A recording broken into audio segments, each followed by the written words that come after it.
This is channel Xianxia Audio. Please support me a subscription. This is the series I'm Not a Theater God. Chapter 11. Judgment. The moment these words fell, Han Meng pulled the trigger. Click. The mechanism clicked, but no bullet was fired. But at the same time, the ground in front of Han Meng instantly disintegrated. Soil and gravel annihilated into nothingness, as if an invisible bullet had completely shattered matter at the molecular level. And this deconstructing bullet, within 1,000th of a second, flashed before the crimson paper monster. Under this invisible deconstructing force, the crimson paper tentacles floating in midair were forcibly torn open, followed by a circular wound with a radius of 1 meter, completely piercing through the monster's body. Through that huge circular wound, Han Meng could even see the streets of the 3rd district in the distance. This shot directly annihilated 2/3 of its body. Just as Han Meng was about to put away his gun, an anomaly suddenly occurred. The crimson paper monster, with a large hole in its center, did not die from this. Instead, it continued to extend crimson paper as if nothing had happened. It spread frantically, and within a mere 2 seconds, not only did it repair the hole in its center, but its size also surged by more than 3 times. Now, it resembled a gigantic crimson sun made of paper, with countless paper fragments twisting around it, suspended above the wilderness. Open black lens bracket. Audience expectation -1 close black lens bracket. Open black lens bracket. Current expectation 14% close black lens bracket. Han Meng's pupils slightly contracted. He immediately raised his gun and aimed upwards, pulling the trigger 3 times in succession, and the deconstructing force ripped 3 large holes in that crimson sun. Fine rain drifted down from the 3 openings, hitting Han Meng's solemn face, chilling him to the bone. Swoosh. Dense, countless paper fragments swarmed down, like a crimson rain pouring from the heavens, instantly turning the entire wilderness into a hornet's nest. Han Meng fired frantically, but could only barely tear open a gap in this crimson rain to save his life. This is bad. Han Meng's back was already drenched with sweat. He could feel that he was not a match for this calamity. For some unknown reason, the opponent's aura seemed to have surged again. From its initial entry into level 5, it leapt to the peak of level 5, only a hair's breadth away from reaching the terrifying level 6. Just then, a hand wearing a theatrical robe reached out from within the paper monster, lightly and precisely pressing down on Han Meng's head. Hee hee. A light chuckle echoed in Han Meng's ears. The next moment, he was pressed down by a single palm, his head slamming heavily onto the ground. Boom! The ground cracked, and Han Meng, at the center of the impact, violently spat out a mouthful of fresh blood, lying motionless like a lump of mud. The battle had ceased, and the sky-high crimson paper returned to the monster's main body, a fine drizzle sprinkling over the scarred earth. The crimson paper monster was about to leave, but the theatrical robed arm that had extended from it suddenly clasped the crimson paper body, tearing at it forcefully, as if something was about to emerge from within. Ellipsis. 5 minutes ago. The audience is beginning to intervene in the performance? Chen Ling's heart sank when he saw the last line of text. He abruptly looked up at the front of the stage. Countless scarlet pupils still watched him from the darkness. But in the corner of the audience seating, a batch of wooden chairs was already empty. A portion of the audience had disappeared. Thump, thump, thump. The shadows in the audience seating continuously stomped their feet on the theater floor, producing a uniform and dull sound. In the confined space, this sound was like continuous thunder. Their scarlet pupils locked onto Chen Ling, their eyes filled with anger and questioning. Thump, thump, thump. Under their synchronized stomping, Chen Ling even felt the stage shaking, and the spotlight above his head trembled slightly, seemingly unable to hold on much longer. Chen Ling basically understood, because he was killed by an axe in reality. The performance on stage abruptly ceased. The performance was interrupted, and the audience was furious. But they couldn't directly communicate with Chen Ling, so they could only express their dissatisfaction and threats in this manner. So, I didn't actually die? Chen Ling stared blankly at his hands. But if my consciousness is here, then who is controlling my body now? Chen Ling seemed to have thought of something and looked back, only to see a large black curtain covering the latter half of the stage. He pulled open a corner with force, and a series of images flooded his mind. He saw himself turning a dinner knife into a piece of paper, scaring Li Shuchen and Chen Tan unconscious, and fighting with 2 enforcers. This feeling was very strange, like he was sitting in front of a big screen, watching his actions from a third-person perspective. Of course, the protagonist at this time was no longer him, but the audience who had usurped his body. The audience was intervening in the performance. Open black lens bracket audience expectation -1 close black lens bracket. Chen Ling's peripheral vision caught the characters on the screen flickering. The next moment, another group of figures in the audience seating disappeared without a trace. The lower the expectation, the more audience members will intervene in the performance, Chen Ling said, raising his hands, seeing his body gradually becoming transparent. At the same time, will my existence also be gradually erased? Indeed, if the audience completely became the protagonist, then what would they need him for? Chen Ling's heart immediately sank. He knew he had to do something. Chen Ling stood before the large curtain, took a deep breath, and tentatively extended his hand towards the flickering images behind it. Either reclaim his body and become the protagonist again, or die. Chen Ling's fingertip passed through the large curtain, as if touching a barrier, and was forced to slow down. This barrier was not unyielding, instead, it was more like a membrane, soft and extremely resilient. Chen Ling tried a few times and finally managed to push one finger through. There's a chance. Chen Ling's eyes lit up slightly. He used all his strength to push his palm through the barrier. Then his forearm, his elbow joint. Just then, the characters on the screen flickered again. Open black lens bracket audience expectation -1 close black lens bracket. As the expectation dropped to 14%, another group of audience members disappeared. Chen Ling felt the barrier becoming increasingly firm. He saw his body becoming even more transparent. And a thought flashed through his mind. It wasn't that the barrier had become stronger, but that his body had weakened. Chen Ling bit his lip, but could only slowly push his arm through the curtain. The speed several times slower than before. His heart was filled with anxiety. With the current resistance, he estimated that if the expectation dropped to around 10%, he would no longer be able to pass through this curtain. Finally, with his unremitting efforts, one arm completely passed through the curtain. He saw Han Meng struggling under the crimson rain in the image. After a moment of hesitation, he casually slapped him on the forehead, using the crimson paper monster's power to knock him unconscious to the ground. This way, no one would witness him passing through the curtain and returning to reality. He used his arm from the real-world side to pull back the curtain, then tore it open, creating a narrow gap. His second hand reached through the gap, forcefully prying it open until it was wide enough for his body to pass through.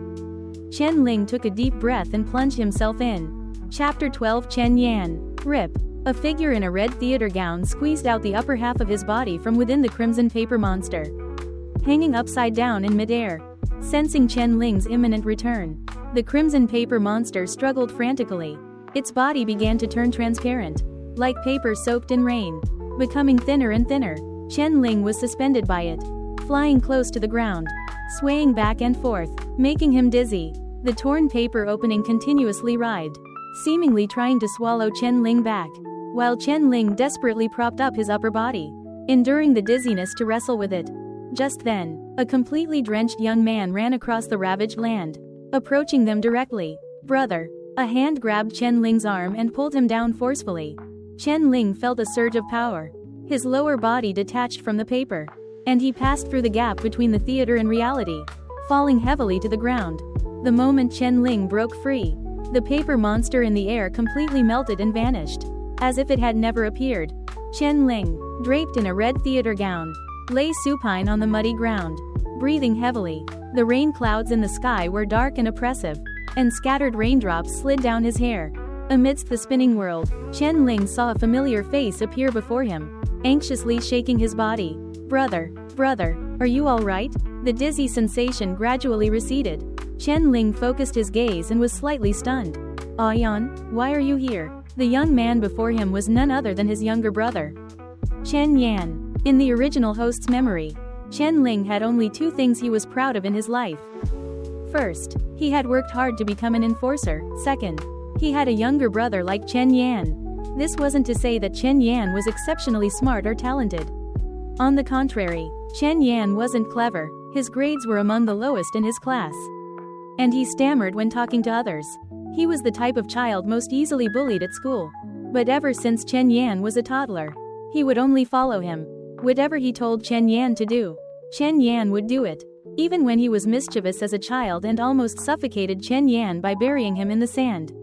After being rescued, Chen Yan's first reaction wasn't to cry, but to grin foolishly at him. From then on, he took Chen Yan everywhere he went. And no matter what he did, Chen Yan trusted him unconditionally. Chen Ling was ordinary, but in Chen Yan's eyes, he saw a different version of himself, a self that was admired. The drenched young man was somewhat incoherent.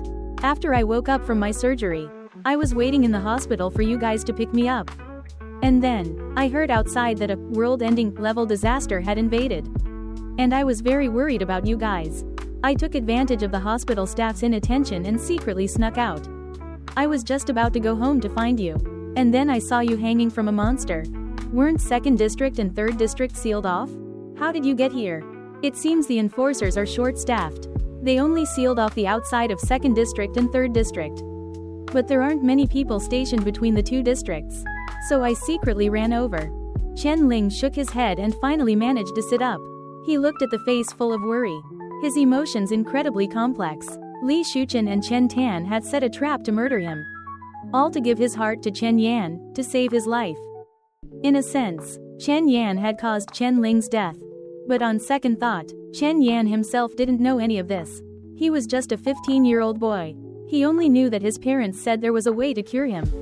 And then he obediently lay down on the operating table. Even if he were cured, he wouldn't know that the heart beating in his chest belonged to his brother. Thinking of this, a faint sadness flickered in Chen Ling's eyes as he looked at him. Brother, did you kill someone? Chen Yan's gaze fell on the blood-soaked Han Meng. His tender face as pale as paper. I didn't kill him, Chen Ling instinctively replied. That wasn't me, that was. But before he finished speaking, he froze. He didn't know how to explain any of this to Chen Yan. Chen Yan had personally witnessed him emerging from the crimson paper monster, and now he still had a hideous wound on his neck and was covered in blood. He looked nothing like a normal human. Should he tell him that there was actually a group of spectators in his mind? That he had just been possessed? Chen Ling's mind was a mess. He had inherited the original host's memories and his feelings for his younger brother. In the depths of his heart, he was even a little afraid. He was afraid that Chen Yan, like his parents, would also think he was a monster. But Chen Yan just looked at him quietly, with no trace of fear in his chestnut eyes. He thought seriously for a moment, then walked over to Han Meng, used all his strength to hoist him onto his back, and then stumbled, walking deeper into the wilderness. What are you doing? Chen Ling was stunned. The young man's slender figure carried Han Meng, who was almost twice his weight, leaving deep imprints in the wet wilderness with every step. Even so, he gritted his teeth and staggered forward. Brother, he's an enforcement officer. I know, killing an enforcement officer is a serious crime. Once they find out whether or not you, brother, killed him, they will come to kill you. I know. Brother, Chen Yan said softly. I'll help you bury him. Seeing Chen Yan's firm and serious gaze, Chen Ling's heart trembled slightly. He was stunned for a long while before finally finishing his sentence. No, I mean, he's not dead yet. Chen Yan. A bewildered Chen Yan turned his head, just in time to see Han Meng's eyelids fluttering behind him, emitting a faint groan, seemingly about to wake up soon. He cried out in surprise, lost his balance, and fell to the side, causing the unconscious Han Meng to tumble to the ground with a splash. Drowsily, Han Meng's eyes gradually opened a slit. A red figure suddenly rushed to his side, raised his fist high, and smashed it into the back of his head. Bang! Han Meng, who was just about to wake up, felt a sharp pain in the back of his head, rolled his eyes, and fainted once more. Chen Ling shook his aching palm and let out a long sigh. He almost let this guy counter-kill him. Earlier, Chen Ling had seen the entire process of Han Meng fighting the crimson paper monster through the stage curtain. Although he didn't know what special ability that man used, without the crimson paper monster, he would definitely not be his opponent. Let's go. After knocking out Han Meng, Chen Ling looked at the intensifying rain and immediately pulled Chen Yan away from there. There wasn't only one enforcement officer in 3rd District. Han Meng's appearance here might have just been because he was the fastest. If they delayed any longer, once the other enforcement officers arrived, they wouldn't be able to escape. Han Meng lay stiffly in the pit, unconscious, as the two young figures gradually moved away. The heavy rain washed over the ravaged wilderness, and the mud flowed, erasing all footprints. A few minutes later, a group of figures in black and red uniforms rushed over. Chapter 13. The second one? The aura of judgment has vanished. The aura of calamity has also vanished. If nothing unexpected happened, Meng Jie should have succeeded. Han Meng is too fast. We can't even get any credit if we wanted to. Under the rainy night, 4 figures in black trench coats sped towards the desolate battlefield. They were the other enforcement officers from the 3rd District. Their gazes swept across the scarred wasteland. Secretly alarmed, how intense must the battle have been to devastate this place to such an extent? This calamity seems to be quite something. As they spoke, they looked to the other side of the battlefield, where a blood-soaked figure lay supine on the ground, motionless like a corpse. Meng Jie? An enforcement officer immediately rushed forward, picked up Han Meng from the ground, and nervously began to check his breath. The other 3 enforcement officers stood still, exchanging glances, a strange glint flickering in their eyes. "Is he dead?" one of the 3 enforcement officers asked. He was Ma Zhang, the second in command of the 3rd District's enforcement officers. Not dead, still alive. A subtle hint of disappointment flashed across their faces. 2 of them looked at Ma Zhang, who hesitated for a moment before shaking his head at them. "What about the calamity? Why isn't there a corpse?" "It ran away? There's no corpse, so it must have run away." Everyone immediately searched the surroundings, washed away by the rain. No clues were left. The calamity that had been battling Han Meng just a short while ago had vanished completely, as if it had evaporated into thin air. Brother Ma, Brother Ma." At the same time, an enforcer in a black and red uniform hurried over from a distance. "What's wrong? Why are you in such a rush?" Ma Zhang asked, raising an eyebrow. "We just received intelligence from the 2nd District. Last night, the 2nd District also experienced a calamity attack. Half a street was drenched in blood, and a total of 36 people died." "What?" Ma Zhang exclaimed in surprise. "Is it the same one? They say the one that attacked the 2nd District was a level 3 calamity. So it shouldn't be the same one. 2 calamities crawled out from the same Grey Realm intersection at once? That's quite unusual," Ma Zhang mused. "Was it killed?" "No. They said that after that calamity killed people, it went towards the back mountain. We can't rule out the possibility of it passing through the back mountain and entering the 3rd District. Then the 2nd District hopes we can send some manpower. Their casualties are too high, and the enforcers are too busy." "Understood. I'll handle this." The enforcers carried the unconscious Han Meng and quickly moved him to the hospital. Ma Zhang's gaze fell on the ruins of the battle, and the outline of the back mountain, obscured by the night. Not far away, he was deep in thought. The same Grey Realm intersection. 2 calamities. Interesting. ... Brother, aren't we running? As night deepened, the 2 teenagers walked along an empty path, heading straight for Han Shuang Street. "Why should we run?" Chen Ling retorted. Chen Yan was stunned, scratched his head for a long time, and hesitated to speak. "Besides, even if we run, where can we go?" Chen Ling said helplessly. "The Aurora domain is only so big. 1 city, 7 districts. Ordinary people definitely can't enter Aurora City, and among the other 7 districts, the 2nd District and 3rd District are sealed off. Then why don't we find a mountain gully to hide in?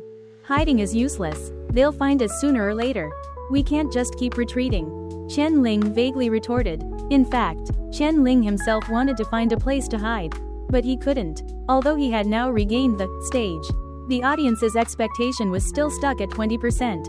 If he didn't do something to raise the audience's expectation, he would be usurped again and turn into a monster. Chen Yan vaguely felt that there was something wrong with the logic, but he didn't think much of it. Since his brother said they couldn't hide, there must be a reason. "Ayan, are you not afraid of me?" In the darkness, Chen Ling turned to look at him. "You should have seen that I just turned into a monster." Chen Yan lowered his head, silent for a long time. "Brother, it's nothing to turn into a monster. As long as you're still you." "How do you know I'm still me?" "It's just a feeling." Chen Ling looked at him deeply. In the darkness, the teenager's expression was blurry. "By the way, how's your body?" he asked. "Don't people usually need a long time to recover after a heart transplant? Is it okay for you to be running around like this?" "That doctor seemed very good. I recovered very quickly." "Oh." Chen Ling suddenly thought that this world seemed to have extraordinary powers, otherwise, this world didn't even have electricity. So heart transplant surgery wouldn't be possible at all. Perhaps there were also methods for quick recovery? Chen Ling's gaze fell on his smooth neck, as if he remembered something. By the way, where's the peace charm I gave you? The one you usually wear around your neck. Chen Yan was stunned and reached up to touch his chest, finding it empty. I don't know, maybe it fell off when I ran back. It's okay, I'll make you another one when we get back. Chen Yan spoke again. Brother, are you really not going to wash up? If you walk down the street like this, you'll scare people away. Chen Ling was startled and subconsciously touched his neck. It was slippery and sticky, already covered in blood. It was strange, after coming out of the crimson paper monster. The wound on his neck healed unusually quickly. In just half an hour, most of the flesh had reconnected, but it still looked crimson, and he looked like a demon who had walked out of hell. Helpless, Chen Ling could only find a nearby stream, casually took off his red theater gown, and began to wash off the blood on his body. Brother, there's something I wanted to ask earlier. Chen Yan asked curiously. Why are you wearing my theater gown? I don't know. Chen Ling looked blankly at the robe he was wearing. He remembered that he wasn't wearing this when he was killed by the axe. Thinking carefully, when he returned home that night, he was also wearing this red theater gown. From Chen Tan and Li Shuchun's words, it seemed to be the clothes they casually used to wrap his corpse after they murdered him. But why didn't they put it on him this time? And why did the theater gown return to him on its own? Chen Ling couldn't figure it out, so he stopped thinking about it. Ever since he transmigrated to this world, more and more strange things had been happening. He had wanted to burn this inauspicious theater gown, but seeing Chen Yan's pitiful gaze from the side, he sighed and silently washed the theater gown along with himself. Chapter 14. You are also a calamity. This opera robe indeed belonged to Chen Yan. 8 years ago, a small, dilapidated theater troupe came to the 3rd district and set up a small stage in the wilderness to perform 2 plays. Chen Yan, who was only 7 at the time, became fascinated by it. In this world, theatrical culture was not popular. That year, the theater troupe painstakingly spent 2 days setting up the stage, but only 5 people showed up. Chen Ling and Chen Yan, who were playing in the wilderness and were temporarily drawn in, a passing porter who was pulled in to make up the audience, a beggar who came to beg for food from the theater troupe, and one more, a teacher from the 2nd district who genuinely loved theatrical culture and came after hearing about it. Among the 5, only Chen Yan and the teacher diligently listened to the entire play. Chen Ling fell asleep halfway through. The porter left in a hurry at the beginning. And as for the beggar, he rushed onto the stage to beg for food during the intermission, only to be kicked off by an actor playing a martial role, muttering curses as he left. But Chen Ling saw that his younger brother's eyes, as he looked at the stage, were filled with light. After that day, Chen Yan began to teach himself theater.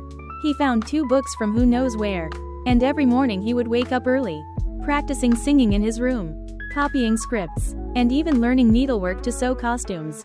The one Chen Ling was wearing was sewn by Chen Yan himself, with a tiny blue flower sewn into the corner of the garment, a mark left from his handiwork. Here, I'm returning it to you. After washing the opera robe, Chen Ling handed it to Chen Yan. He looked at his reflection in the water. His wounds and bloodstains had almost disappeared. The 2 of them carefully followed the small path to the edge of Han Shuang Street and looked in the direction of their home. The area around their house, with its shattered front door, had been completely cordoned off with caution tape. Several enforcers in black and red uniforms moved within it. On the 2 stretchers by the door lay 2 bodies covered with white sheets. How's the situation? Beyond saving. An enforcer looked regretfully at the white sheets. They were the couple Meng Zhe ordered to track earlier. They must have discovered something amiss inside the house and forced their way in, sacrificing themselves in a struggle with the calamity.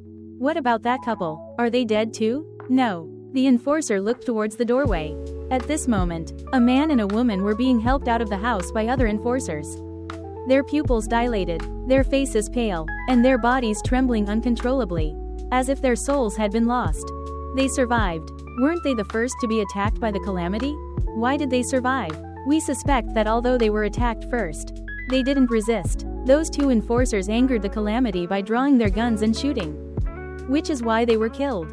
You mean that calamity was toying with them at the time? That's what it means. Any other clues? Almost none. The calamity's ability is very strange. It tore apart half the house, leaving no valuable information. We can't even determine from which direction it broke in. Han Shuang Street is so big. Yet it just happened to break into this particular house. Is it a coincidence? Hard to say. Han Shuang Street is already on the outermost edge of the 3rd district. Behind the street is the back mountain. And further back is Chuwu, where the Grey Realm converged at that time. And then the 2nd district. From a path perspective, if that calamity crawled out of the Grey Realm, first went to the 2nd district to wreak havoc, then escaped into the back mountain, and then rushed to this section of Han Shuang Street, it's also reasonable. The location of the murders in the 2nd district was also near the back mountain? Yes, these locations are not far from each other and are all in a straight line. The enforcer nodded slightly, as the two were about to say something more. A sharp shriek came from not far away. Calamity! Calamity! Li Shuchen suddenly broke free from the enforcer beside her. As if she had seen something extremely terrifying. She stared at them with wide eyes. Scrambling backward, "You won't harm me, you won't harm me." As she retreated, she suddenly crashed into the group of people who were supporting Chen Tan. This collision caused Chen Tan's pupils to constrict sharply.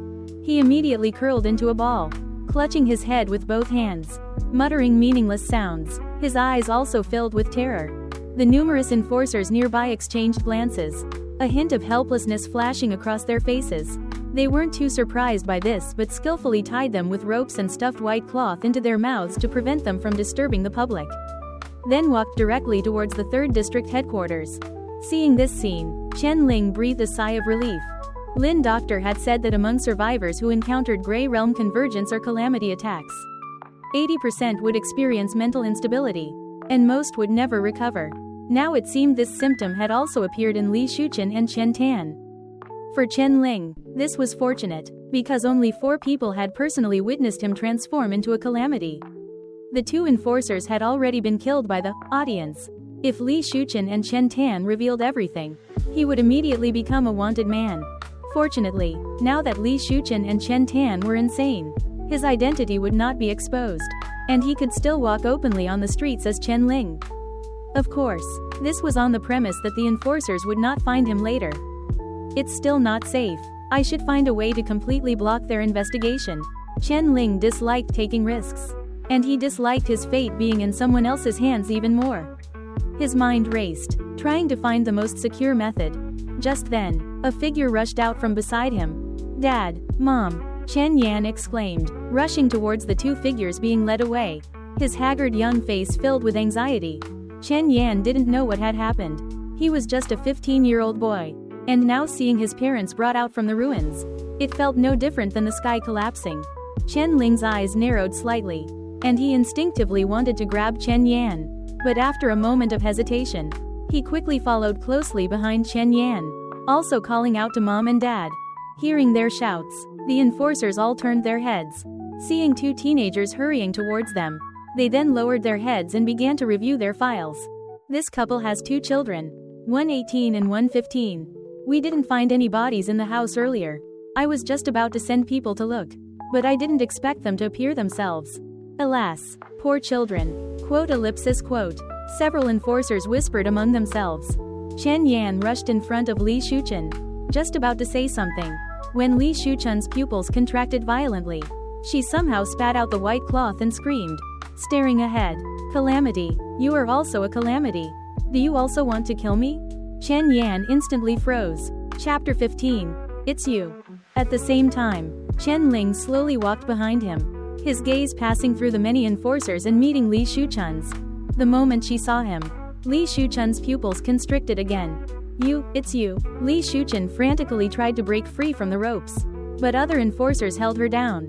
"You should be dead. You should have died long ago.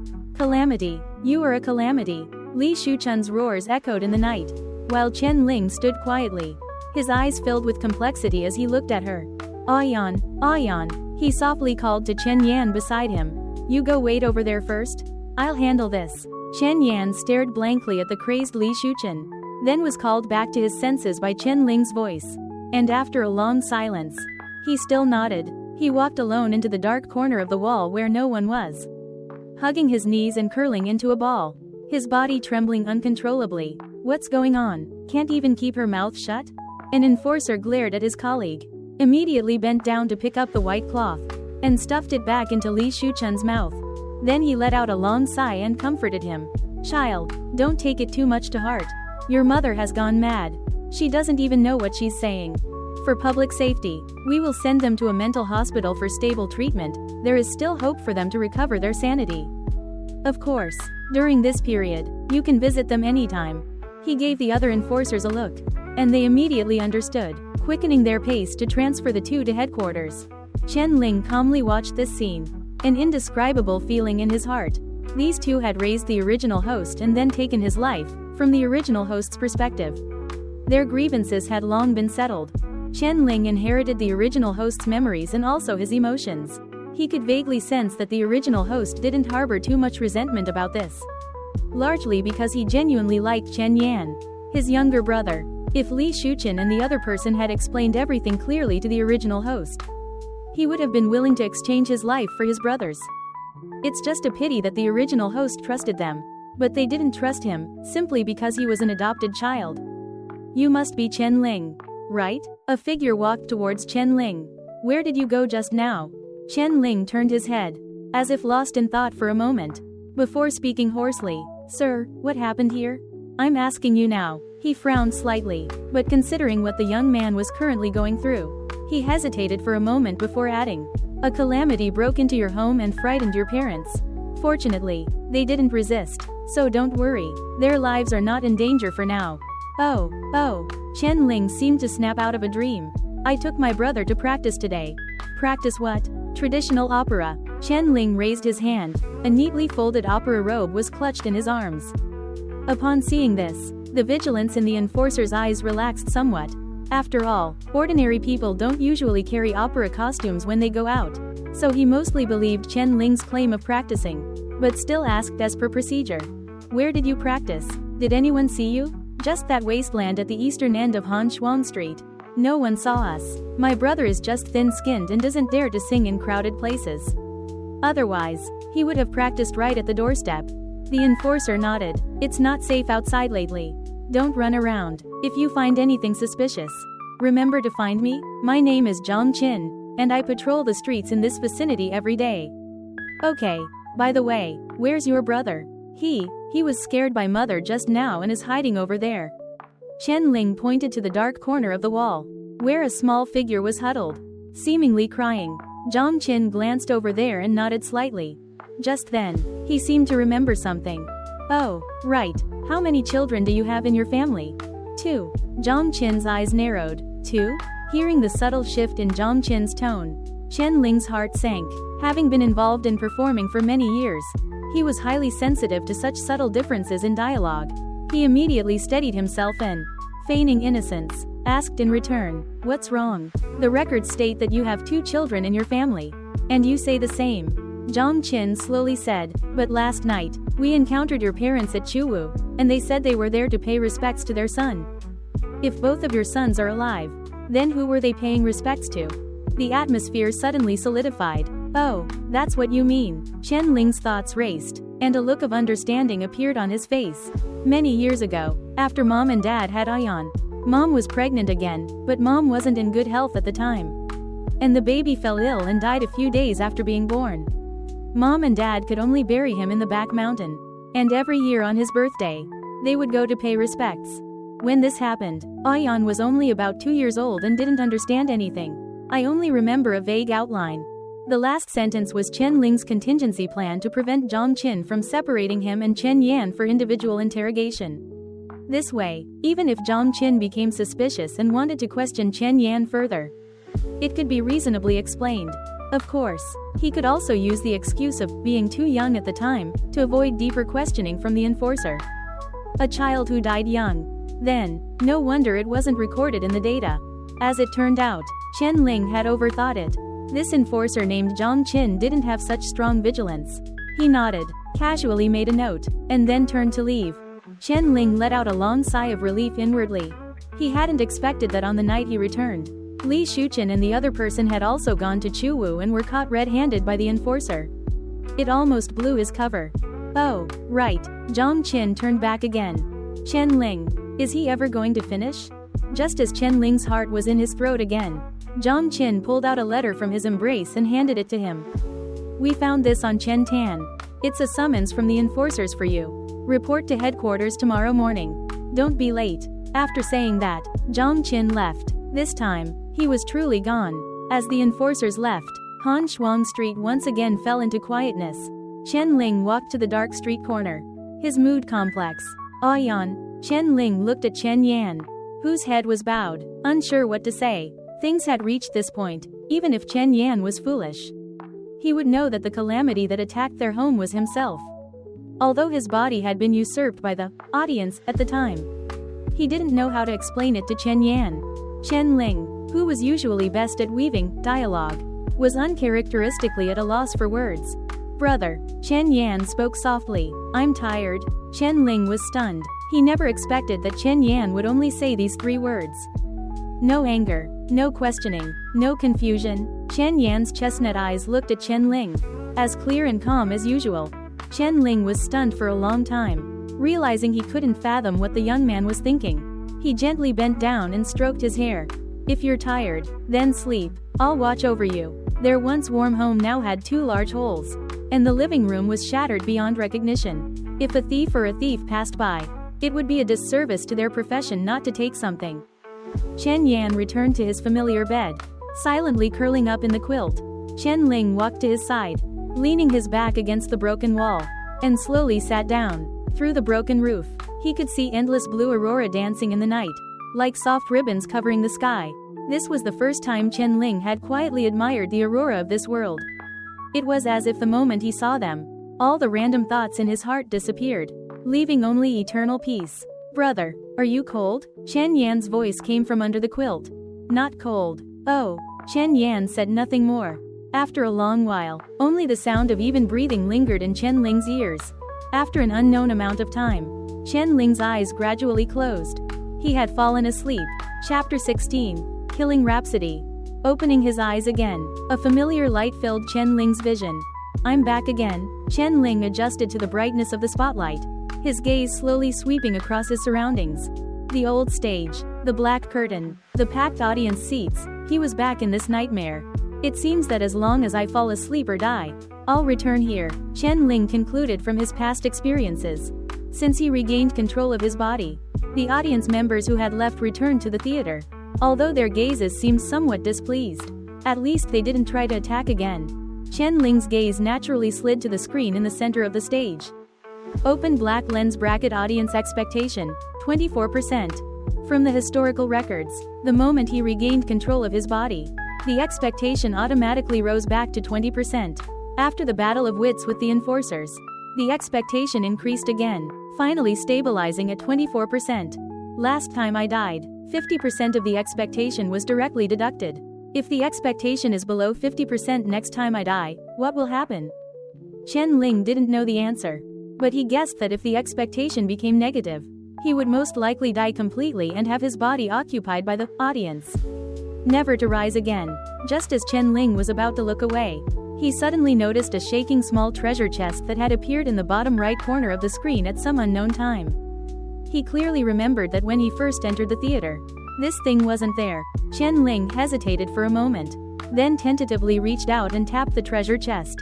Thump thump thump thump. The moment Chen Ling's fingertip touched the treasure chest, an exhilarating music blared from the speakers on both sides of the stage. The sudden music startled Chen Ling. The next moment, several spotlights moved behind him. He turned his head to look and found a table had appeared out of thin air in the center of the stage. It was an ordinary wooden table, seemingly old, blending seamlessly with the wooden floor of the stage. The spotlight shone on the table, and a piece of paper reflected a pale glow. Chen Ling walked directly towards the wooden table, and the 2 spotlights drew closer, finally merging into one. At the very top of the paper, several lines of small text were written. Detected that audience expectation has exceeded 60% for the first time. Unlocking achievement, mostly positive reviews. You have received 1 extra draw chance. After use, a character skill will be randomly drawn from all characters appearing in this play for you to learn. Chen Ling's gaze swept over the text. Before he could react, the white paper suddenly disappeared, replaced by a stack of cards laid out on the table. These cards varied in color, most of them white and gray, with an occasional blue one appearing. The patterns on their surfaces ranged from simple to complex. The more vibrant the color and the more intricate the pattern. the more precious they appeared. The next moment, these cards simultaneously flipped face down, revealing identical backs, then overlapped at an astonishing speed, finally dispersing neatly across the tabletop. Chen Ling also tried to track the whereabouts of those few blue cards. But this bizarre shuffling method made it impossible to follow the card faces with the naked eye. There's even a lottery. It seems not everything in this theater is bad. Chen Ling took a deep breath, randomly selected a card in front of him, and gently flipped it over on the table. It was a blue card. After Chen Ling made his choice, all the other cards simultaneously disappeared. At the same time, several lines of text appeared on the blue card. Skill: open black lens bracket, killing Rhapsody, close black lens bracket. Affiliation: Soldier God Path. Judgment Path. 3rd tier. Character: Han Meng. Seeing the name Han Meng, Chen Ling's mind automatically conjured the image of the trench-coated figure who had fought back and forth with the Crimson Paper Monster last night. At this moment, only one thought remained in his mind. This was a huge gain. Among everyone Chen Ling had met since he transmigrated, Han Meng was undoubtedly the strongest in combat. Although Chen Ling didn't understand what Soldier God Path, Judgment Path, and 3rd tier meant, there was no doubt that he had drawn the best possible option available at the moment. The blue card transformed into nothingness, and Chen Ling felt something mysterious and profound added to his body. Thank you for the gift. Chen Ling felt quite embarrassed now. He had learned this skill from Han Meng. In a sense, Han Meng was his benefactor. But just a few hours ago, he had brutally beaten his benefactor, and even clubbed him fiercely. That blow, it shouldn't have killed his benefactor, right? He felt a little guilty. Ellipsis. The crimson calamity danced wildly overhead. Its terrifying pressure made hearts tremble. A long, slender hand reaching out from within the calamity pressed down on his head, like the hand of a god falling from the heavens, dominating the world. On the hospital bed, Han Meng suddenly opened his eyes, nearly jumping up. Hiss. The sharp pain in the back of his head made him wince. His vision blurred, and he collapsed back onto the bed. Meng Zhe, an enforcer, who had been dozing beside him, was startled and immediately helped him up. Meng Zhe, what are you doing? Don't move around. You'll tear your stitches. Han Meng lay on the bed, finally recovering. He spoke blankly. Where is this? The hospital. What about that long-handed, that red calamity? The enforcer paused. It must have escaped. When we arrived at the scene, we only saw you. Meng Zhe, lying there. Fragmented memories flooded Han Meng's mind. He couldn't help but touch the back of his head, wincing in pain. This calamity, it likes to ambush from behind the head? How are things? Are there any other casualties? None for now. After its fight with you, that calamity hasn't appeared again. I guess you, Meng Zhe, must have injured it severely. Han Meng was about to say that he hadn't injured it at all. But after a moment of hesitation, he swallowed the words. In front of his subordinates, he still needed to maintain his image. What time is it? 6:50. Help me up. Meng Zhe, the doctor said you need to rest? Rest my ass. Han Meng gritted his teeth and stood up. That calamity is insidious. If we let it continue like this, it will cause a major incident sooner or later. Insidious? Meng Zhe, are you trying to say dangerous? This enforcer was quite experienced, but it was the first time he had heard someone describe a calamity as insidious. Dangerous, but even more insidious. Han Meng unconsciously touched the back of his head. And, I suspect it might truly be a fusion person with a human. A fusion person? Hearing those 3 words, the enforcer's expression changed drastically. Should we notify Aurora City immediately? Hearing the latter half of the sentence, Han Meng gradually calmed down. No, not yet. I still need to investigate. Right now, this is just my speculation, with no theoretical basis. Then what about us now? Let's go to headquarters first. The new batch of reserves should be arriving soon. We'll discuss the details on the way. Okay. Chapter 17. Policy. The morning sun shone on Chen Ling's face. His eyelashes trembled slightly, and he slowly opened his eyes. I'm back. He rubbed the corners of his eyes and let out a long sigh. After drawing the prize, he wandered around the stage for a long time but still couldn't find any exit. Finally, after the stage bell rang and the curtain opened, he automatically returned. Current expectation value 23%. It's almost nearing the line of life and death again. Chen Ling recalled the characters on the screen before leaving and muttered to himself. I need to do something quickly. Brother. The quilt was pulled back. And Chen Yan, rubbing his red eyes, sat up from the bed. Morning. Morning. Chen Ling glanced at the clock on the wall, took out the last few copper coins from his pocket, and handed them to Chen Yan. I have to go out for a bit. I don't know when I'll be back. You can get something to eat yourself today.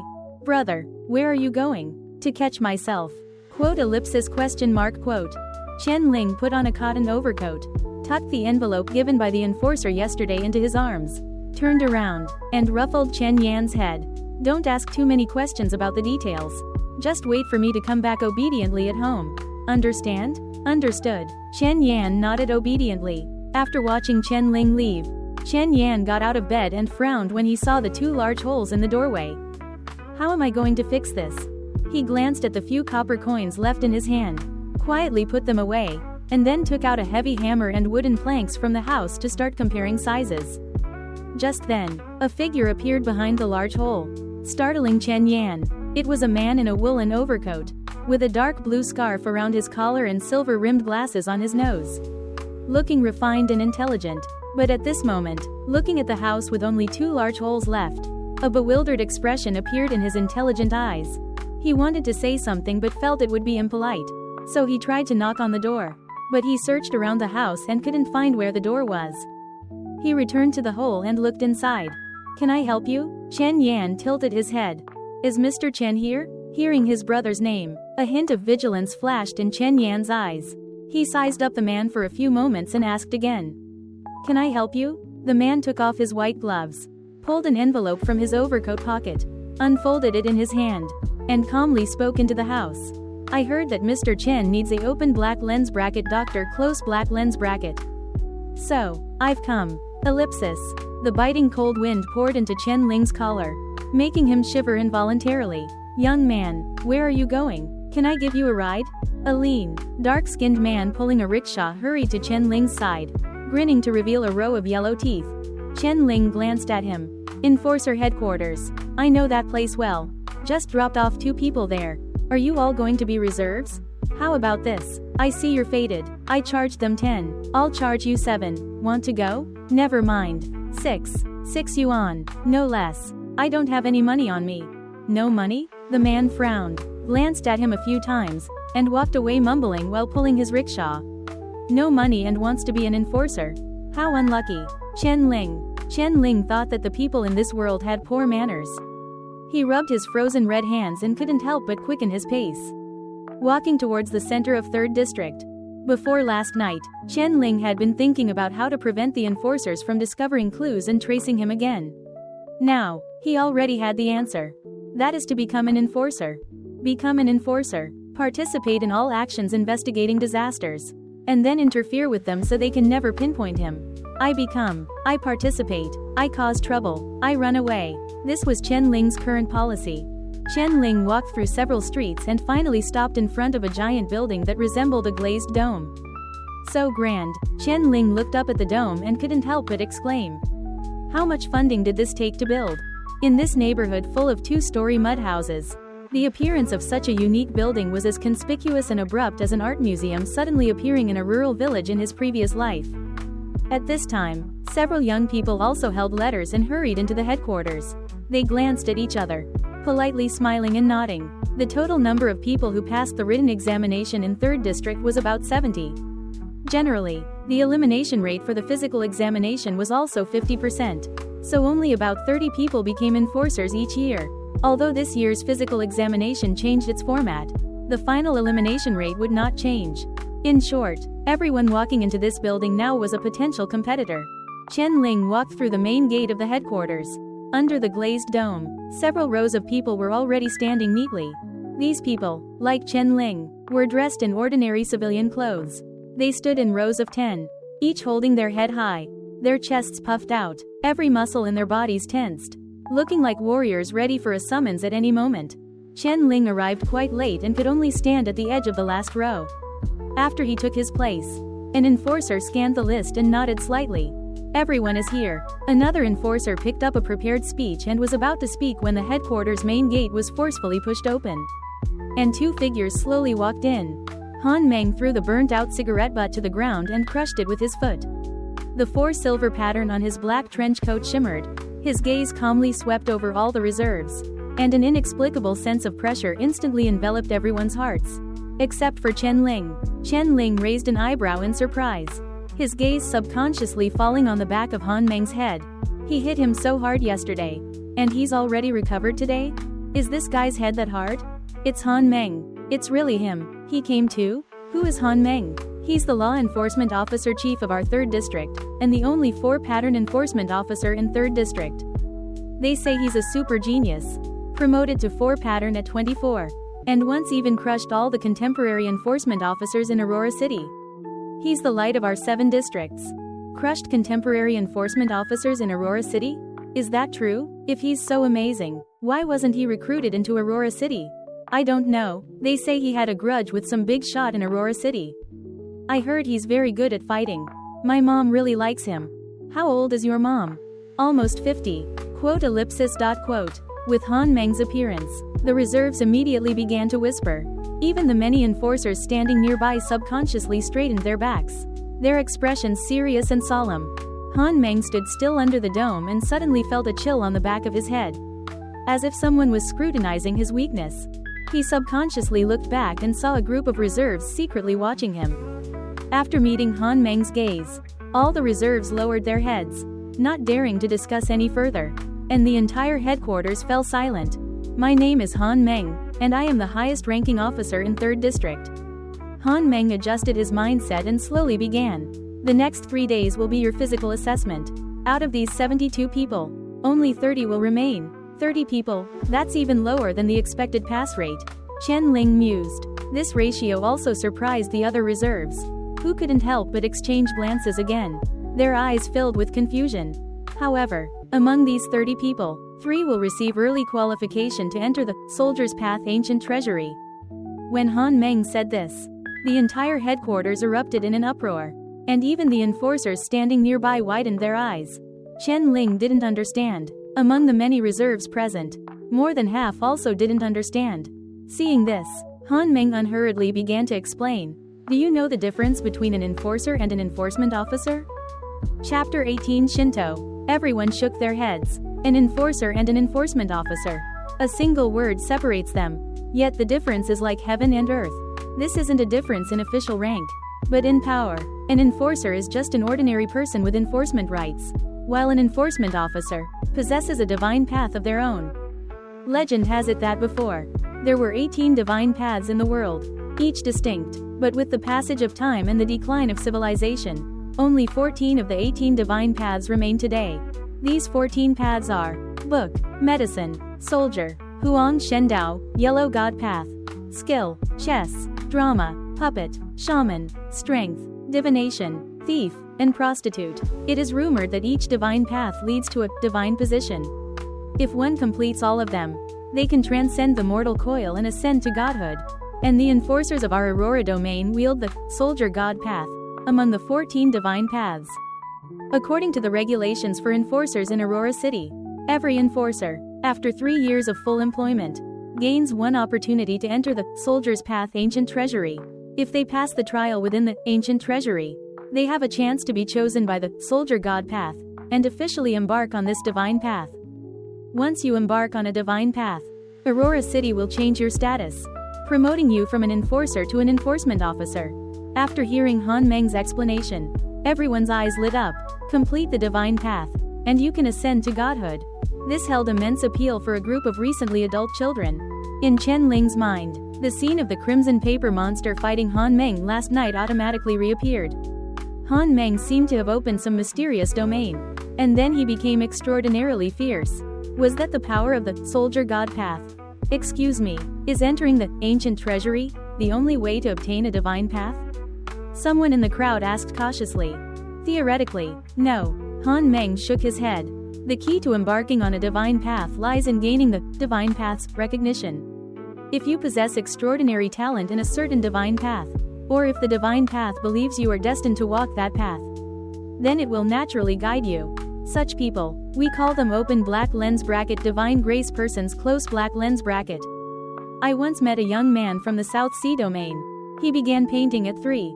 Self-taught. And at 5. He casually drew 100 boats vying for flow on the ground with white porridge, gaining the favor of the _18_ and becoming the youngest divine path wielder in history. The entire place was in an uproar.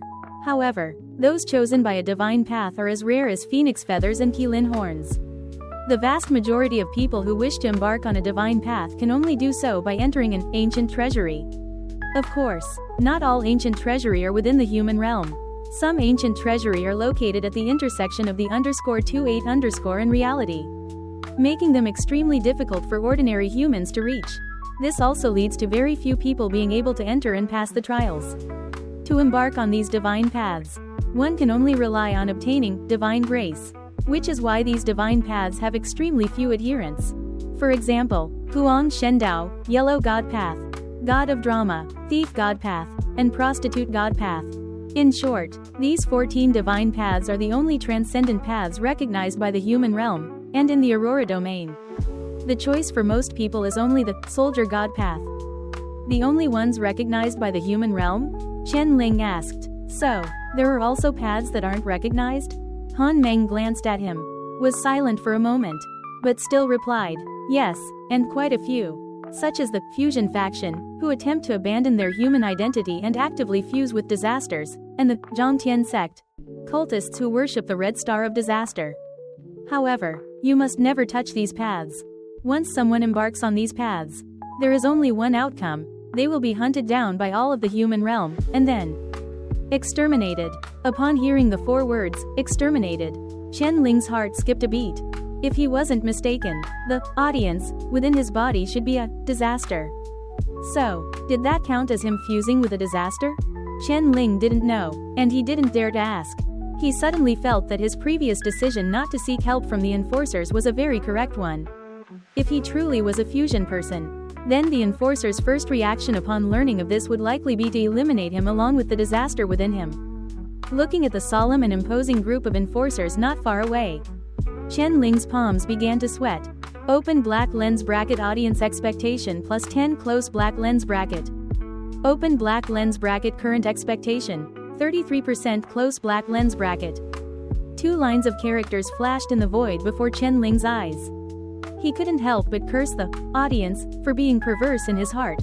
Their happiness was entirely built upon his life or death crises. However, despite being nervous, Chen Ling wasn't that scared. After all, it was likely that even Han Meng wouldn't have imagined that a fusion person would not only not run from an enforcer but instead actively approach them, attempting to blend in with the enforcers. Then, is it possible for groups like the Fusion faction and the Zhangtian sect to master a divine path? Someone asked again. Almost impossible, Han Meng said indifferently. No divine path would bestow divine grace upon monsters who embrace evil. A hint of disappointment flashed in Chen Ling's eyes. As a transmigrator, he naturally hoped to possess power beyond the mundane. To be honest, when divine paths were mentioned just now, he was tempted, but if he truly was a fusion person, then this path was not for him. Next, someone will assign each of you a task. 3 days from now, whether you can stay, will depend on yourselves. Han Meng finished his last sentence indifferently, then turned and left. Everyone started discussing again. Next, several enforcers stepped forward and began to announce everyone's upcoming tasks. Zhang Lipeng, Ni Yining, are responsible for assisting in patrolling Han Yun Street in the 3rd District. Deng Feiliang, Gong Heng, are responsible for assisting in patrolling Han Shui Street in the 3rd District. Everyone present was a reserve, completely lacking the ability to patrol independently, so they could only help the official enforcers with trivial matters. Those whose names were called first were fine, but the further down the list, the more remote the streets they were responsible for became, to the point where some even had to cross districts to assist in the 2nd District. Wu Yudong, Chen Ling, are responsible for assisting in patrolling Bingchen Street in the 2nd District. Upon hearing his name appear in the 2nd District, Chen Ling was slightly taken aback. He distinctly remembered that Han Shuang Street in the 3rd District was still unpatrolled. And he himself was from Han Shuang Street. Why did they specifically transfer him to the 2nd District? Although the 3rd District and 2nd District weren't far apart, commuting every day would take at least 4 hours. This would mean all of his own time would be squeezed out. Wouldn't it? The assessment begins today. Everyone now has 3 hours to go home and prepare. They must report for duty after 3 hours. After the enforcer finished reading the list, he dismissed everyone. Chen Ling vaguely felt that something was off, but he couldn't quite put his finger on it. Brother, are you Chen Ling? A thin young man cautiously approached Chen Ling. You are. I'm Wu Yudong. I'm going to the 2nd district to assist with you. Oh, hello. Wu Yudong looked around and lowered his voice. Did you bribe them? Bribe? Chen Ling was startled. I mean the one who just read the list. That enforcement officer named Ma Zhang. He's in charge of personnel transfers. Where we go, what we do, it's all up to him. Wu Yudong saw Chen Ling's reaction and sighed helplessly. Looking at you, you didn't bribe him either. No wonder we're the most miserable. Upon hearing this, Chen Ling finally understood. He suddenly recalled what the rickshaw puller had said on the way here earlier. If you don't have money, why become an enforcer? It seems enforcers aren't good people either. Chen Ling sneered inwardly. Even a Li Fu, pulling a cart by the roadside knew what kind of people the enforcers were. Which was enough to show how serious the internal problems of this organization were. Where do you live? Han Shuang Street, number 128. What a coincidence. I'm also on Han Shuang Street. But at the other end. Brother, we're in this together. When we get to the 2nd district, let's help each other out. Wu Yudong said a few words to Chen Ling, then hurried home to pack his things. Chen Ling was the last to leave the headquarters. As soon as he stepped out the door, a cold voice sounded from beside the door. Stop. Chen Ling's body stiffened. He slowly turned his head and saw Han Meng leaning against the wall. A cigarette dangling from his mouth. His eyes like venomous snakes staring at him. You are Chen Ling? Chapter 19. Testing the waters. Officer Han Meng. The moment Officer Han Meng called out to him, a flicker of guilt flashed in Chen Ling's eyes. But it quickly returned to normal. Is there something you need me for? A fusion person, daring to infiltrate the enforcer team. You've got quite some guts. Officer Han Meng slowly spoke. Tell me, what's your purpose? These words struck Chen Ling's ears like a thunderclap. He found out? No, impossible. The one who fought him last night was the Crimson Paper Monster. He never saw my face the entire time. How could he recognize me at a glance? Huh? Chen Ling's eyes were filled with confusion. Officer Han Meng, what are you talking about? Do you still not understand what I mean? I don't understand. Where were you last night? Sleeping at home. And before that? Practicing opera with my younger brother in the wilderness. Why did you go with your brother to practice opera? He's timid, he wanted me to accompany him. What opera piece were you practicing? Farewell my concubine. What's the last line? Oh dear. And the second to last line? Let me see. Officer Han Meng's questions came at an incredibly fast pace, leaving Chen Ling no time to react. As Chen Ling answered, cold sweat broke out on his back. By the time he reached the last 3 questions, he almost couldn't resist turning and running. Chen Ling had no exposure to the opera of this world and didn't know what pieces existed. He could only bite the bullet and name the one he was most familiar with from his previous life. He could only gamble that Officer Han Meng knew nothing about opera. As for the lines, that didn't stump Chen Ling. In his previous life, there were often Peking opera performances at the theater, and he had heard, "Farewell my concubine," no less than 20 times. He still clearly remembered the scene where Shang Yu turns around to find Yu Ji has committed suicide. As it turned out, Chen Ling's gamble paid off. After asking the last question, Officer Han Meng stared intently at Chen Ling, his eyes seemingly trying to pierce through his thoughts. After a few seconds of silence, Officer Han Meng slowly spoke. Oh, then perhaps I made a mistake. This guy, he was indeed trying to trick me. It seems that last night's sneak attack wasn't hard enough. Chen Ling took a deep breath. Officer Han Meng, if there's nothing else, I'll head back. Wait, Officer Han Meng stopped Chen Ling. Which street were you assigned to? 2nd District, Bingchen Street. Don't go home yet, go directly there. Huh? Didn't they say we had 3 hours to prepare? This is an order. Officer Han Meng's 4 simple words cut off all of Chen Ling's protests. Chen Ling and Officer Han Meng stared at each other in the cold wind, their cotton robes and trench coats fluttering, the world falling into a dead silence. After an unknown amount of time, Chen Ling slowly spoke. I understand. It will take at most 2 hours to get from here to Bingchen Street in the 2nd District. In 2 hours, I will confirm if you've arrived. Understand? Chen Ling gritted his teeth and said, my legs are tired from walking, it will take a bit longer. I'll call you a rickshaw. Quote. Officer Han Meng exemplified the meaning of decisiveness. He stopped a Li Fu, pulling a rickshaw on the street. The same one who had spoken to Chen Ling on the way there. And directly told him to deliver Chen Ling to Bingchen Street on time.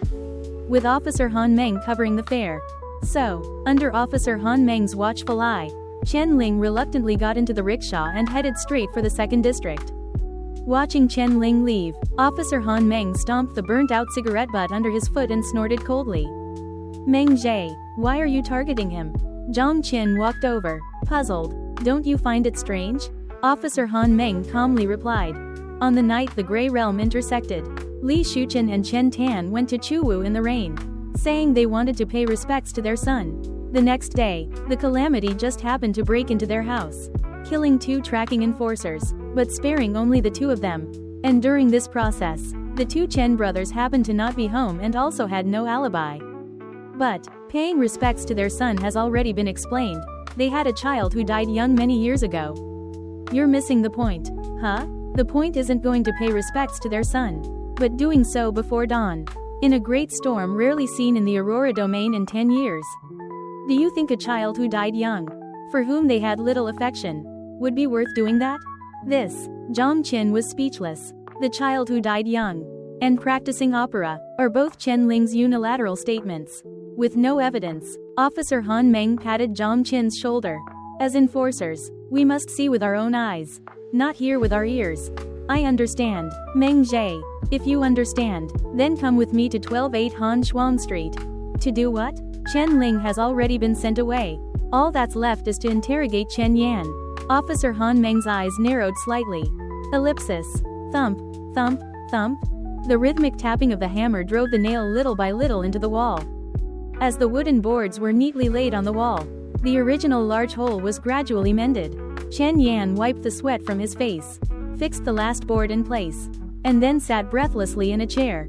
He looked back at the living room, only to see the man with silver-rimmed glasses curiously examining the wooden boards he had just laid. Wondering what he was thinking. Didn't even bother to help. Chen Yan muttered softly. Chen Yan actually didn't want to let this man into his home. But the other party was holding his brother's handwritten letter, making him a legitimate guest. However, why had he never heard his brother mention that he had a friend in Aurora City? Just as Chen Yan finished his work, the man slowly stood up, walked to the tightly nailed wooden boards, and spoke in surprise. How was this done? Repairing a house isn't difficult. When I was little, my brother even took me to build a wooden house, though it was for little birds. Chen Yan proudly lifted his head. I heard that people in your Aurora City are very delicate. You probably don't have such good skills at repairing houses. Do you? Just as the man was about to say something, there was an urgent knocking at the door. Enforcer questioning. Open the door immediately. Upon hearing these words, Chen Yan's face instantly turned pale. He didn't know why the enforcers suddenly came to his door, but his intuition told him that their sudden questioning at this time was definitely not for anything good. Chen Yan's mind raced, and he said to the man, later, you open the door and just say no one is home. As soon as he finished speaking, he immediately hid in the bedroom, concealing himself. Enforcers. The man frowned slightly. After a moment of hesitation, he still went forward and opened the door. Behind the door stood Officer Han Meng and Zhang Qin. Seeing a strange man open the door, Zhang Qin was startled, then looked at the house number and asked in confusion. That's strange. Didn't get the address wrong, did I? Officer Han Meng's eyes narrowed slightly when he saw the man. Why are you here? I was wondering who it was. It's you. After all, the man's lips curved upward, and he pushed his silver-rimmed glasses, speaking unhurriedly. I should have thought of it. The 3rd district is your territory. Seeing the two immediately start chatting, Zhang Qin leaned into Officer Han Meng's ear and whispered, Meng Zhe, who is he? The divine doctor of Aurora City. Chapter 20. Fusion Person. He should have gone back to find Ayan. The rickshaw moved forward on the gravel road. Chen Ling sat in the vehicle, his expression extremely solemn. He didn't know which part went wrong, causing Han Meng to suspect him so quickly, even going so far as to pay out of his own pocket to send him away, just to question Chen Yan alone. But the problem was, all his paths were now blocked. Even if he turned back to find Chen Yan, setting aside whether he could get home faster than the enforcer, once he left the rickshaw, Han Meng would quickly know, and then his suspicion would be impossible to clear. Next, he could only see how Chen Yan would handle it. However, Chen Ling had already made up his mind. Once his identity was exposed, he would directly escape from the 2nd district, as Han Meng would still need time to rush over from the 3rd district. As for Chen Yan, he was an ordinary person and didn't know about his identity as a fusion person. He didn't even know what a fusion person was. So even if something happened to him, Chen Yan wouldn't be implicated. Brother, you still said you had no money. The man pulling the rickshaw huffed and puffed. Looking back, even Enforcement Officer Han Meng is reimbursing your travel expenses. Your status isn't simple. Haha, it's indeed not simple. Han Meng's image flashed in Chen Ling's mind, and he felt a surge of anger in his chest. Then asked, how much longer until we arrive? Soon. About 10 more minutes. No need to be so fast. Just run a few more laps around this street. Just run when I tell you to run. Anyway, he's paying based on the mileage. Chen Ling sneered. Isn't he rich? I'll help him spend it well. Then I'll really run. Okay? Run towards crowded places. Let people see you, so he can't deny the bill. Got it. The man pulled Chen Ling like this, running more than 10 laps on the busiest street in the 2nd district. It was clear the man was also very excited, as the extra distance he ran was enough for him to pull customers for 2 or 3 days. When Chen Ling got out of the car, the man's mouth was stretched to his ears, wishing he could kowtow to this god of wealth on the spot. Since he was the only one forced to depart, Wu Yudong wouldn't arrive for a few more hours. So Chen Ling could only go to Bingchen Street alone to meet up with the 2nd district enforcers patrolling there. As soon as he walked onto Bingchen Street, Chen Ling's brows furrowed. Yellow caution tape almost completely sealed off the entire street, and the lingering scent of blood hung in the air. The dilapidated small buildings on both sides were empty, devoid of people, with only a few streaks of crimson blood splattered on the white walls. A shocking sight. Chen Ling bent down and ducked under the caution tape. The ground beneath his feet was covered in broken stones, as if a ferocious beast had once appeared here, slaughtering everyone on the street. Confusion appeared in Chen Ling's eyes. In the distance, amidst the ruins, several figures in black and red uniforms moved about. When they saw Chen Ling step past the caution tape, they walked straight towards him. Is that the reserve from the 3rd district? Why are you here so early? Chen Ling handed over his transfer order, pushing all the blame onto Han Meng, saying that he told him to depart as soon as possible. The enforcer nodded. It's good that you came early. We're short on manpower. My name is Qian Fan, and I'm currently the enforcer in charge of Bingchen Street. You'll work with me these 2 days. Okay. Chen Ling paused. Brother Fan, what exactly happened here? Didn't you hear? Qian Fan spoke in surprise. The night before last, that is, the day the Grey Realm converged, a calamity ran into the 2nd district and killed people on half the street. Chen Ling was stunned. The night before last? Yes. Qian Fan nodded. Didn't Enforcement Officer Ma Zhang from your 3rd district tell you? This time, during the Grey Realm convergence, it's very likely that 2 calamities escaped, one 5th level, one 3rd level. The one that appeared in your 3rd district was 5th level, but it seemed to have little destructive power, causing very few casualties. The 3rd level one here in our 2nd district, although not high level, its killing intent is truly heavy. Upon hearing this, Chen Ling's brain couldn't process it. He had always thought that the one in his mind was the only calamity that had escaped from the Grey Realm. But now there was another one? What about that 3rd level one? Was it caught? If it was caught, why would so many of us still be here? Qian Fan sighed. After killing people, that calamity disappeared. However, an enforcer witnessed the direction it left in. It should have gone towards the back mountain. The back mountain. Chen Ling remembered that the back mountain was located between the 2nd district and the 3rd district. These 2 calamities are strange. Generally, after a calamity descends and causes a big commotion, it's quickly caught. On one hand, they're large, and on the other hand, they can't control themselves from continuing to kill people. But strangely, this time, both calamities disappeared at the same time, as if they vanished into thin air. Chen Ling's heart stirred, and he asked casually, I heard that there are people called fusion persons? Fusion persons. Qian Fan shook his head. Do you think the fusion of calamities and humans is easy? To fuse with a calamity and survive, one must meet 3 conditions. First, you must ensure that the calamity doesn't kill you.